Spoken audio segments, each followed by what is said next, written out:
বন্ধুরা, আজকের গল্পের আসরে তোমাদের জন্য থাকছে গোপাল ভাঁড়ের চাকর ভগবান। মহারাজ কৃষ্ণচন্দ্র হাসি ঠাট্টা ইয়ার্কি ভালোবাসতেন, সেই সঙ্গে তিনি গল্প শুনতেও ভালোবাসতেন। একদিন মহারাজের ইচ্ছা হলো তিনি গোপাল ভাঁড়ের কাছ থেকে একটা গল্প শুনবেন। মহারাজ গল্প শুনবেন ইচ্ছা করায় সভাসদরা নড়ে চড়ে বসে সকলেই গল্প শোনার ইচ্ছা প্রকাশ করলেন। গোপাল তার গল্প শুরু করলো। নগরটির নাম উশনা, রাজার নাম ছিল ভীষণা। তার বড় আদরের এক চাকর ছিল, তার নাম ভগবান।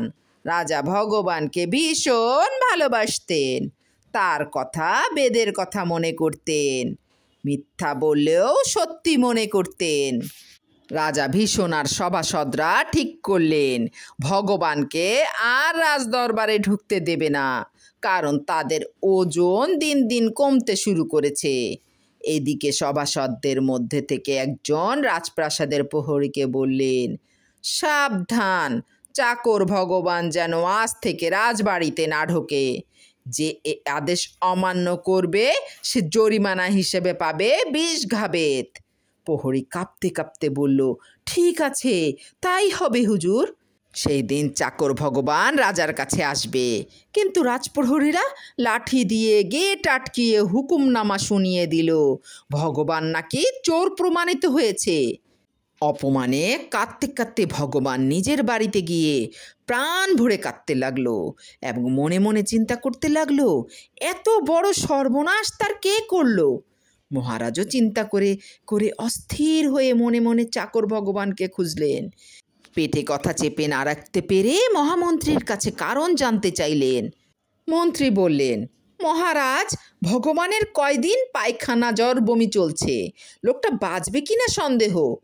মহারাজ তখন চিকিৎসককে ভগবানের কাছে গিয়ে চিকিৎসা করতে বলে দিলেন। এদিকে রাজার সভাসদরা চিকিৎসককে বললেন, মহাশয়, আপনি ভগবানের বাড়িতে যাবেন না, ভগবান আমাদের মান সম্মান নষ্ট করেছে, তাই সে যাতে রাজপ্রাসাদে না আসে তার ব্যবস্থা করা হয়েছে। সবই আমাদের সভাসদদের সাজানো ঘটনা মাত্র।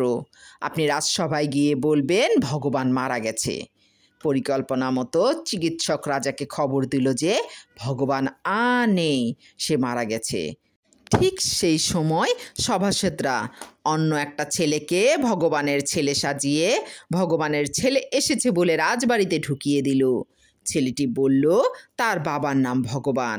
রাজা দুঃখ প্রকাশ করে কিছু টাকা পয়সা ছেলেটিকে দিল, যাতে তার বাবার আত্মার শান্তির জন্য কাজকর্ম ঠিক মতো শেষ হয়। এদিকে ভগবানও ছলে বলে কৌশলে রাজপ্রাসাদে ঢুকবার জন্য প্রাণপণ চেষ্টা করলো, কিন্তু না, কোনো মতেই তার চেষ্টা সফল হলো না। রাজার যে পায়খানা ঘর ছিল তার মাথার ওপর ছিল বড় একটা পাকুড় গাছ। শেষে একদিন ভগবান সেই গাছে উঠে বসে রইল। রাজা পায়খানা ঘরে আসবেন তার আগেই ভগবান গাছের ওপর হাত জোর করে বসে আছে। কিছু সময় পর ভগবান দেখল মহারাজ পায়খানা ঘরে পায়খানা করবার জন্য ঢুকলেন। তখন ভগবান গাছ থেকে বলে উঠল, মহারাজ, আমি এসে গেছি, আমি মরিনি মহারাজ। রাজার সভাসদরা দূর থেকে ভগবানকে দেখতে পেয়ে বলে উঠল, মহারাজ, ভগবান ভূত হয়ে গেছে, ওর সঙ্গে কথা বলবেন না। আপনার মনে নেই মহারাজ, ওর ছেলেকে টাকা পয়সা দিলেন? মহারাজা বলে উঠলেন, এ কি, সত্যিই তো ভগবান, তুমি এসো ভগবান, কতদিন পর তোমার সঙ্গে দেখা হলো। এদিকে একজন সভাসদ বলে উঠলেন, না না মহারাজ, ডাকবেন না, ভূত দেখছেন না? সভাসদরা সবাই রাজপ্রাসাদ ছেড়ে পালিয়ে যাচ্ছে। মহারাজ দেখলেন, তাই তো, সত্যিই তবে ভগবান মারা গেছে। এরকম 7-5 ভেবে ভেবে জ্ঞান হারিয়ে মাটিতে পড়ে গেলেন। সভাসদরা তখন মহারাজকে ধরাধরি করে রাজার ঘরে নিয়ে গিয়ে রাজাকে বিশ্রামের জন্য রাজ চিকিৎসকের হাতে তুলে দিলেন।